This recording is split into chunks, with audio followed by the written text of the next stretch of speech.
Will move to the next part जो है structural isomerism, right. So what is structural isomer? देखो structural isomer, now you all are familiar with the word structural isomer. आपने alkane chapter में या hydrocarbon में आपने पढ़ा रहेगा कि आइसोमेरिज्म जो होता है वो आइसोमेरिज्म, और या specifically you studied that isomerism chapter also. So isomerism जो होता है वो डिफरेंट पार्ट में क्लासिफाई हो जाता है, राइट। पहला आपका है स्ट्रक्चरल आइसोमेरिज्म है, और दूसरा जो होता है वो आपका ये स्टीरियो आइसोमर था। तो स्टीरियो का तो हमारा हो गया कंप्लीट, राइट। अभी ये स्ट्रक्चरल आइसोमर्स में आपने अलग अलग क्लासिफिकेशन किया था ऑर्गेनिक कंपाउंड में, chain isomerism, position isomerism, metamerism, right. ये सब वर्ड आपने वहां पे सुना रहेगा, बट यहाँ पे इनऑर्गेनिक केमिस्ट्री में देखो कैसे है, right. Means here in the case of coordination compound में क्या क्या है वो, they are classified into 4 part. First is linkage isomer, I will explain in detail, but पहले हम लोग पढ़ लेते हैं क्या क्या क्लासिफिकेशन है। Linkage isomer, ionization isomer, coordination isomer, solvent isomer. You all know what is isomer, same chemical formula but different structural formula, and they having different chemical reactivities and physical properties. Different structural formula आ गया तो reactivity उसका और physical property different हो जाएगा, but chemical formula will be same, right. तो one by one हम लोग चलते हैं अभी इस केस पे, वन बाय वन चलते हैं। दैट इज पहला जो है लिंकेज आइसोमर के पास चलते हैं, right. Now just go through the example, example से आपको एक्सप्लेन करना है what is linkage. Linkage, link, the word link, link is nothing but the bonding, one type of a bonding, and here there is a coordinate bond between the central metal atom and the ligand, right। तो किस तरह से रहेगा, अगर पहला example देखोगे आप ये वाला CONH3 5 CONH3 5NO2, so यहाँ पे there are two ligands, one is ammonia and second is NO2, right, NH3 and NO2, so ये दो ligands है, they are attached to the central metal atom, but NH3 there are 5 NH3 molecules and NO2 आपके पास एक ही है। Similarly same second example अगर आप check करोगे तो यहाँ पे NH3 5 बट ONO लिखा हुआ है। What is the difference between this two, here central metal atom CO that will be coordinated with the nitrogen atom of NO2 group। CO जो है वो जो CO है वो किससे लिंक है, नाइट्रोजन से लिंक है NO2 का, right. So the nitro complex has CON bond, nitro NO2 nitro complex है, तो ये जो नाइट्रो कॉम्प्लेक्स रहेगा वो जो सेंट्रल मेटल को अटैच है that is link via nitrogen atom, so there is a CO cobalt N, CO मतलब कोबाल्ट और N ये नाइट्रोजन रहेगा ऑफ NO2 ग्रुप की बात कर रहे हैं हम लोग, राइट। तो CON bond will be there, while in the case of second, यहाँ पे देखो नाइट्रीटो को केस में अगर जाते हो, नाइट्रीटो, राइट। ये भी आपका फॉर्मूला जो अगर देखोगे तो NO2 के आसपास ही है, NO2 जैसा ही दिख रहा है वो, but the linkage between the cobalt मतलब सेंट्रल मेटल एटम और NO2 ग्रुप का क्या रहेगा, या नाइट्रीटो ग्रुप का क्या रहेगा, that is COO, cobalt oxygen linkage is there. The nitrito complex is linked to COO, cobalt oxygen bond, right? So these isomers are formed when the ligand has two different donor atom, है ना। NO2 जो ligand है वो जो NO2 ligand है, in that ligand there are two different donor atom, मतलब NO2 में एक तो नाइट्रोजन भी डोनर एटम है और ऑक्सीजन भी डोनर एटम है, right। So the linkage is formed by the ligand which has two different donor atom, right? So it coordinate to the metal via different donor atoms. So thus this the nitrate ion NO2 having two donor atom which has been shown in the example, and such type of an linkage, such type of an isomer means structure, different structure that we got due to the linkage of the ligand from the two different donor atom are called as a linkage isomer। समझ में आ गया कुछ। सो in short यहाँ पे ध्यान देना, ये जो NO2 है, in that case NO2 there are two different donor atom and two different donor atom from the same ligand molecule, a ligand group that forms a coordinate bond with the central metal atom, right? So this is what linkage isomer. Now we'll move to the next, that is ionization isomer. Ionization isomer में क्या होता है? So ionization word, you are familiar with the word ionization. Ionization का meaning क्या होता है? What is the meaning of ionization? A very simple meaning of ionization. कौन बता सकता है? Yes, please. Yes, ion में in an aqueous solution that will get dissociated or get ionized and they will convert into the cation and anion, right? ये हमने एक पहले ही हमने जब भी पढ़ा था, देखो वहां पे मैंने एक क्वेश्चन आपको डाला, इसमें रखा हुआ था कि आपको अगर पर्टिकुलर कोई भी अगर आपके पास कोई भी आपका inorganic compound for this particular coordination compound is there, so they will get ionized, but ionization होते वक्त क्या होता है, जैसे मैंने यहाँ पे एग्जांपल दिया है, right?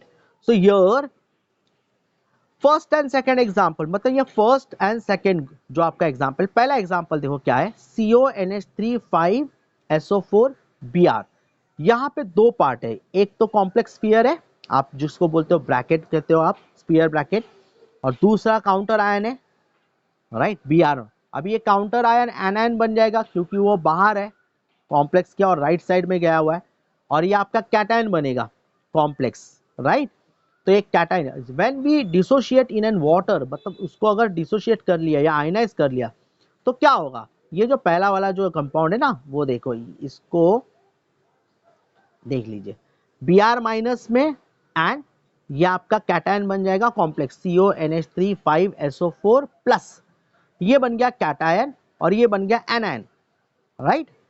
सिमिलरली अगर आप सेकेंड कंसेप्ट के पास जाते हो, सेकेंड वाला जो एग्जांपल है, after dissociation of the second example or ionization of that particular second coordination compound, so we get SO4 2 minus and whatever charge present on that complex is 2 plus, मतलब जो complex है CONH3 5Br 2 plus. So we are getting different ions in the water aqueous medium, right? Aqueous medium में आपको different ion मिल रहा है, but if you check the chemical formula for the both structure 1 and 2, so the chemical formula is looking similar, they are having similar chemical formula, but during the dissociation or ionization, so they get dissociated into different ions. So, इसका मतलब क्या है? So ionization के case में अभी ये क्यों होता है, उसका रीजन है हियर। अगर आप फर्स्ट एग्जांपल चेक करते हो, सो इन कंपाउंड 1, राइट, अगर आप पहला एग्जांपल देखते हो, कंपाउंड 1 में क्या हो गया है, so in compound 1 anion SO4 2 minus bonded to cobalt, यहाँ पे देखो ये SO4 जो है that is bonded to cobalt, वो लिगैंड के फॉर्मेट में है, right? So that negative charge होता है SO4 2 माइनस के ऊपर, so that anion is bonded to cobalt in the coordination sphere, ठीक है, while Br minus is in the ionization sphere, मतलब Br जो है bromine, Br minus that is in a counter ion, और we can say that is in a ionisation sphere. एक coordination sphere रहेगा जो आपका कॉम्प्लेक्स होता है, ब्रैकेट में लिखते हैं हम लोग, राइट, और दूसरा होता है कोऑर्डिनेशन स्फीयर के बाद दूसरा होता है आयनाइजेशन स्फीयर। तो यहाँ पे Br माइनस जो काउंटर आयन में वो आपका आयनाइजेशन स्फीयर में, इसका एग्जैक्टली रिवर्स है। एग्जैक्टली रिवर्स कैसा है, ये देखो, सेकेंड में Br माइनस जो है वो एनायनिक फॉर्म है, वो that is attached to cobalt and it is present in the complex sphere, right? और SO4 2 माइनस क्या है, that SO4 2 minus it is present outside the sphere, means it is present in the ionization sphere, counter ion में चला गया, right? तो इसका मतलब क्या, देयर इज अ एक्सचेंज, बराबर। सो किसका एक्सचेंज हो गया है? So ionisation isomers involve exchange of ligands between the coordination and ionization sphere. यहाँ पे एक्सचेंज हो गया ना, ये वाला यहाँ पे चला गया और SO4 यहाँ पे आ गया, तभी तो आपको जो सेकेंड मॉलिक्यूल मिला हुआ है, जो सेकेंड का स्ट्रक्चर है वैसे। So in the case of that second structure and first structure, what is the difference in first and second structure? Structure में क्या डिफरेंस है? In this particular example, it involves exchange of ligands between coordination and ionization pair.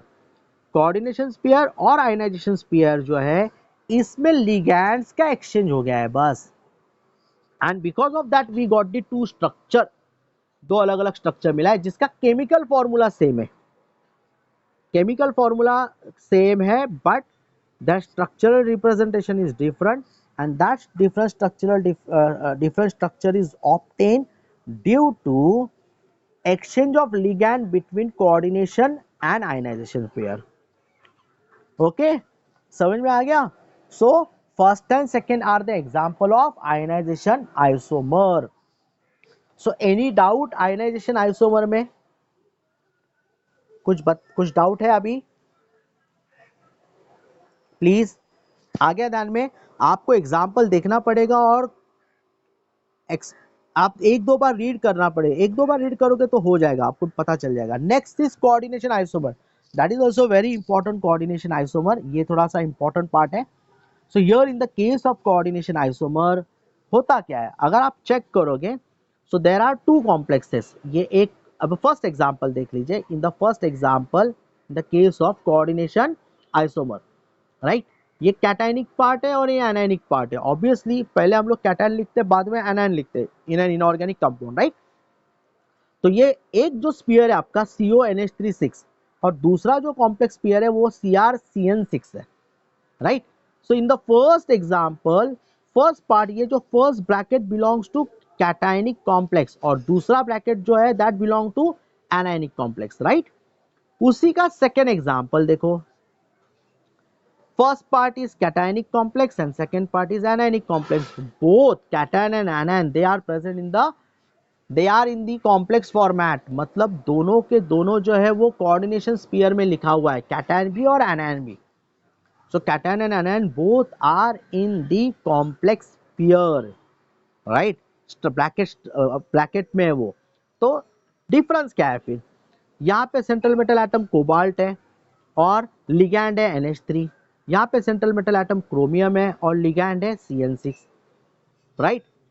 अगर आप second को compare करोगे first से तो देखो सिर्फ यहाँ पे क्रोमियम के साथ में CN के जगह पे यहाँ पे क्या आ गया, NH3, 6 ही है लेकिन. So there is exchange of that ligand. Ligand का आपका क्या हो गया, कॉम्प्लेक्स के अंदर ही एक्सचेंज हो गया, कॉम्प्लेक्स के अंदर एक्सचेंज हो रहा है, राइट. सो और CO के साथ में CN आ गया, साइनाइड आ गया. मतलब इसको NH3 को आपने यहाँ पे रख दिया है CN के जगह पे, तो आपको CrNH36 मिल गया है. और ये CN जो साइनाइड है उसको यहाँ पे इंटरचेंज कर दिया आपने कोबाल्ट के साथ में, तो वो बनेगा आपका COCN6. तो प्रॉब्लम हुआ क्या कि यहाँ पे कॉम्प्लेक्स जो है उसका कैटायनिक और एनायनिक पार्ट चेंज हो गया है दोनों के बीच में, right. So the coordination isomers that show interchange of ligand between cationic and anionic pair. ध्यान देना, there is a difference between the ionization isomer and coordination isomer. हाँ, ठीक है.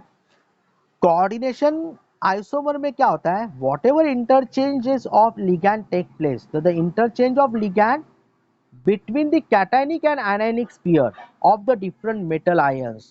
तो ये जो particular जो coordination isomer होता है, so the ionic coordination compound having the same molecular formula but different complex ion due to interchange of ligand between the cationic and anionic pair of different metal ion, right. in simple word में भी आप बोल सकते हो इसको interchange of ligand between the cationic and anionic pair, that particular is called as a coordination isomer, right. तो ये हो गया. जनरली आयनाइजेशन में क्या होता है, आयनाइजेशन में भी इंटरचेंज होगा इसका. देयर इज इंटरचेंज की जगह पे हम लोग बोल सकते हैं exchange of ligand between coordination sphere and ionization sphere. Coordination sphere और आयनाइजेशन स्फीयर अलग अलग पार्ट होता है, राइट. बट यहाँ पे क्या होता है, interchange of ligand between the cationic and anionic sphere itself. जो इंटरचेंज हो रहे लिगैंड के within the coordination sphere में हो रहे हैं, बट कैटायनिक और एनायनिक कोऑर्डिनेशन स्फीयर में हो रहे हैं, राइट. तो ये हो गया आपका कोऑर्डिनेशन आइसोमर. लास्ट पार्ट जो है वो सॉल्वेट आइसोमर है. Solvate isomer they are also called as a hydrate isomer, right, when water is a solvent. अभी ये सॉल्वेट आइसोमर जो थोड़ा सा आयनाइजेशन आइसोमर को बिलोंग करता है, थोड़ा बहुत सिमिलर भी लगेगा, बट डिफरेंस क्या है इसके अंदर? In the case of solvate isomer there is a presence of water, water का प्रेजेंट रहेगा. सो यहाँ पे अगर आप फिर से देखोगे ये स्ट्रक्चर 1 एंड स्ट्रक्चर 2 के केस में, सो here in the case of structure 1 Cr chromium H2O6 Cl3, H2O is present as a ligand within the complex pair and it is attached with the or it is coordinated with the chromium. H2O जो है वो ligand ही है, right, वो complex pair के अंदर है और that is coordinated with the central metal atom chromium. अगर आप सेकेंड के बारे में जाते हो, सेकेंड एग्जांपल में CrH2O5 Cl Cl2 and then H2O. One of the H2O water molecule जो आपका है, जो यहाँ पे नाउ एक H2O जो है वो आउटसाइड द स्फीयर है, याद रखना, मतलब वो आयनाइजेशन स्फीयर में रखा हुआ है, राइट. H2O5 मतलब there are 5 water molecule which is act as a ligand and which is coordinated with the central metal atom. Along with that there is a chlorine. अभी हुआ क्या, यहाँ पे Cl3 3 है तो उसमें से एक Cl अंदर आ गया एज अ ligand करके कंसिडर किया जाता है and that is coordinated with the chromium directly.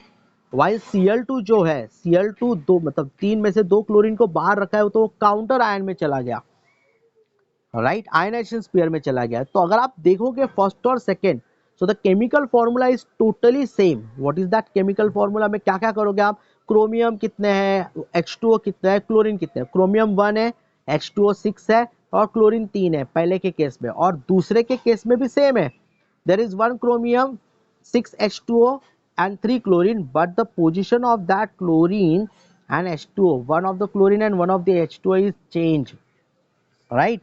So here in the case of solvent isomer, generally these are the similar to the ionization isomer के बराबर दिखेगा.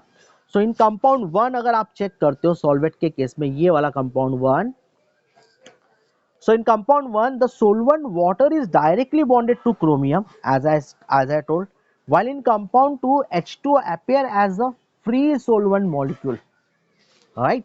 सो इन जनरली सॉल्वेट आइसोमर में water का involvement रहेगा और उसके कारण आपको दो अलग अलग स्ट्रक्चर मिलेंगे. एक पर्टिकुलर मॉलिक्यूल के एक पर्टिकुलर स्ट्रक्चर में water will be present inside the complex और दूसरे के केस में water is present outside the complex. That is an difference in the position of water molecule in the complex and the counter ion या ionisation sphere में. So this is what solvate isomer. So structural isomer, देखो what is the meaning of structural isomer. In simple word में आप बोलोगे तो structural isomer क्या होता है, right. Compound having same molecular formula but different structural formula due to different arrangement of that atoms of the element, right. मतलब अलग अलग अरेंजमेंट करोगे, उसका डिपेंड करता है. जैसे अभी लिंकेज के केस में जो आपके पास लिगैंड थे, वो लिगैंड के जो एक सिंगल लिगैंड होता है जिसमें 2 डोनर एटम रहता है, राइट. सो इसी तरह से आपका स्ट्रक्चरल आइसोमर जो होता है that is classified into 4 type: linkage, ionization, coordination and solvate isomer, right. Okay, so this is all about your, ये जो हो गया है that is related to isomer in coordination compound. So will move to the any doubt. इसमें कुछ doubt है तो doubt रहेगा तो पूछिए, अदर और else we will move to the next part. Next part is very important, valence bond theory. Please, कुछ doubt है? हेलो, चलो. So shall we move to the next part. Next part is very important part. ये सब explanation text book में भी दिया हुआ है. हाँ जी, next part is stability of the coordination compound. हाँ, ये थोड़ा ध्यान देना, that is IMP. The stability of the coordination compound, how will you find out the given coordination compound are more stable. आपको अगर एग्जांपल दिया है राइट कोऑर्डिनेशन के, और in that coordination compound you have to explain the stability of the coordination compound. So how will you explain? तो आपको क्या करना पड़ेगा, directly coming to this part, last part जो 3 पार्ट दिया हुआ है, Ag plus plus 2Cn minus, so it will forms that AgCN2 minus, ये coordination complex मिला आपको। What is the value of K? Now what is K? K is called as a equilibrium constant, ionic equilibria। Chapter में आपने पढ़ा रहेगा how to calculate the equilibrium constant and all that thing. Chemical equilibrium 11th में भी ये explain किया हुआ है। जनरली केमिकल इक्विलिब्रियम चैप्टर जो 11th में, इसमें आपने अच्छे से पढ़ा रहेगा। तो AgCN ट्वाइस माइनस, तो ये जो आपका कॉम्प्लेक्स है, एनायनिक कॉम्प्लेक्स है वो, what is the value of K? Equilibrium constant का वैल्यू कितना दिया है? K is equal to 5.5 into 10 to the power 18, right. दूसरा जो कॉम्प्लेक्स मिला है कॉपर प्लस साइनाइड से, CuCN4 2 माइनस, ये दूसरा कॉम्प्लेक्स है, it is also anionic complex, और उसका K का वैल्यू कितना मिला हुआ है? Equilibrium constant, it is a practically proven part है K का वैल्यू, सो वो बनेगा 2 इंटू 10 टू द पावर 27। फिर तीसरा जो है CONH363 प्लस, K का वैल्यू देखो क्या दिया हुआ है, 5 into 10 to the power 33, right? Now for these 3 complexes coordination compound, they have given the values of K, and the values of K are different. From that 3 values, which is the larger value or which is the higher value? ठीक है, सबसे ज्यादा K का value ज्यादा कौन सा है? Last वाला देखो, K is equal to 5 into 10 to the power 30, third one 10 to the power 33, मतलब सबसे लार्जर वैल्यू है ये, बराबर। उसके बाद कौन सा है? 27 वाला है, उसके बाद 18 वाला रहेगा, राइट ना। तो आपको क्या करना है, आपको वो पर्टिकुलर जो एग्जाम्पल है, उस एग्जाम्पल के K वैल्यू को चेक कर रहा है, जिसका सबसे ज्यादा K का वैल्यू होगा, इक्विलिब्रियम कांस्टेंट जिसका सबसे ज्यादा रहेगा, right, that particular complex is more stable, in simple. So higher the value of K, larger is the thermodynamic stability of the complex। जिसका सबसे ज्यादा K का वैल्यू रहेगा, इक्विलिब्रियम कांस्टेंट का वैल्यू सबसे ज्यादा जिसका रहेगा, that complex is more stable. बस इतना ही आपको ध्यान में रखना है, राइट। कैसे आप इक्विलिब्रियम कांस्टेंट कैलकुलेट करते हो ये तो आपको पता है, ये तो हमें पता है, to K is equal to nothing but the equilibrium constant K अगर आपको निकालना है, that is nothing but it is a ratio of the concentration of the product upon concentration of the reactant. ये तो यहाँ पे इन्होंने कैलकुलेट किया हुआ है, देख लेते हैं हम लोग क्या है। जैसे ये Ma प्लस, M मतलब मेटल, सेंट्रल मेटल जो होता है वो, Ma प्लस जिसके ऊपर पॉजिटिव चार्ज रहेगा, मेटल है तो पॉजिटिव चार्ज रहेगा, एंड Lx माइनस, N मतलब नंबर ऑफ लिगैंड कितने हैं, L is nothing but ligand, X minus मतलब उसके ऊपर नेगेटिव चार्ज होता है या फिर लोन पेयर ऑफ इलेक्ट्रॉन रहेगा, राइट, तभी तो वो डोनेट करेगा ना। तो when it forms the complex that is Ml, right, MlN मतलब मेटल एंड लिगैंड, और उसका जो चार्ज है वो ऐड हो जाएगा यहाँ पे देखो, A plus plus NX minus, right. तो एक्चुअली यहाँ पे A क्या है, वेर A क्या है, X क्या है, और कॉम्प्लेक्स का जो आपका जो चार्ज है वो A plus and NX minus क्या क्या है, it is clearly mention. What is A? Charge on the metal. What is X? Charge on the ligand. And what is A plus plus NX minus? That is charge on the complex. अगर आप equilibrium constant apply करते हो तो K is equal to concentration of your product upon the concentration of the reactant. Molar concentration लिखते हो आप, है, या एक्टिव मासेस भी कहा जाता है उसको, पर generally we use the term molar concentration, bracket में लिखते हैं हम लोग, राइट। तो आपको सिर्फ क्या करना है, देखो in that according to that this particular third वाला दैट इज मोर स्टेबल। और अगर आपको रिएक्टिविटी के मतलब स्टेबिलिटी के इसमें अगर पूछा गया तो आपका जो CONH36 है वो that is more stable than CuCN4 than AgCN, मतलब ये थर्ड, इसके केस में मैं लिख रहा हूँ ये third is more stable than second than one, बराबर ना, ठीक है। तो just look at the value of K and find out the, जैसे ये वाला दिया हुआ है, read this is, I am giving a minute to you. The stability constant K of the AgCN2 minus is 5.5 into 10 to the power 18, while that for the corresponding AgNH3 twice plus is 1.6 into 10 to the power 7. So you have to explain why AgCN2 2 minus is more stable. ये तो explain भी करना है, but out of these two ये दोनों में more stable तो कौन सा रहेगा भाई, वो बता दीजिए पहले. They are given AgCN2 minus is more stable. Yes or no? हाँ जी. तो अगर वो ज्यादा स्टेबल है, क्यों ज्यादा स्टेबल है बता दीजिए, क्या क्या रीजन है, आपने कैसे एक्सप्लेन किया why that is more stable.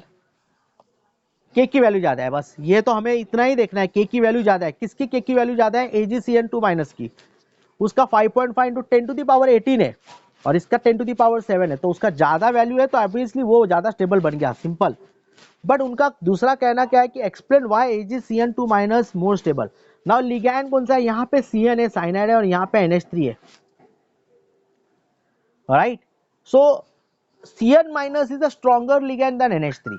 Generally Cn minus जो होता है cyanide, right, it is a stronger ligand than NH3, because of that also that is more stable.